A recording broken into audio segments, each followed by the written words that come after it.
सभी को राधे राधे, जय श्री कृष्णा। हमारे YouTube चैनल पर स्वागत है। बैसाख माह की कृष्ण पक्ष की जो एकादशी है, बरुथिनी एकादशी, उसका महात्मा बताने जा रहे। आप सभी भक्त जरूर ध्यान से सुनेंगे। बरुथिनी एकादशी बैसाख माह की कृष्ण पक्ष की एकादशी है। तो धर्मराज युधिष्ठिर के पूछने पर भगवान श्री कृष्ण ने कहा कि नर्मदा नदी के तट पर मांधाता नाम के एक राजा राज्य करते थे। राजा मांधाता बहुत ही धर्मशील दानवीर थे। एक दिन वह जंगल में तपस्या कर रहे थे, तो उसी समय एक जंगल से भालू निकल कर आया और भालू ने मांधाता राजा के पैर को चबाने लगा। चबाते चबाते घसीट कर जंगल में ले जाने लगा। अब राजा मांधाता घबराए नहीं, अपने ध्यान में लीन रहे। भालू को भगाने के बगैर भगवान विष्णु को उन्होंने ध्यान किया, स्तुति की।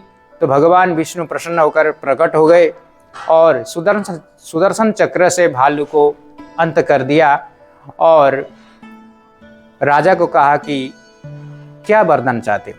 तब मांधाता ने कुछ भी नहीं मांगा, क्योंकि वो तो भगवान के परम प्रिय भक्त थे। इसीलिए भगवान विष्णु ने कहा कि तुम्हारे ये जो भालू ने चबाया हुआ पैर है, ये बरुथिनी एकादशी व्रत करने से सारा संकट दूर हो जाएगा। तो मथुरा में जाकर बरुथिनी एकादशी का व्रत करो और मेरा 12 रूप का मूर्ति का ध्यान करते हुए बरुथिनी एकादशी का व्रत करोगे और पारण करोगे तो तुम्हारे सारा शरीर का कष्ट समापन हो जाएगा और दोबारा पुनः तुम्हारे शरीर से नया पैर निकल के आएगा और तुम बहुत ही स्वस्थ हो जाओगे।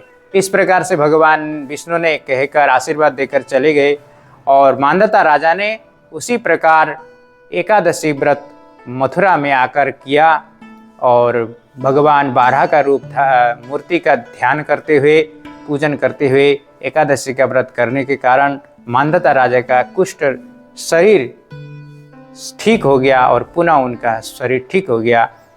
तो यह जो भी एकादशी का महात्म्य सुनते हैं या व्रत करते हैं और पाठ करते हैं, उनके सारे मनोकामना पूर्ण होते हैं और जो भी उनके कष्ट रोग हैं वह समाप्त हो जाएगा।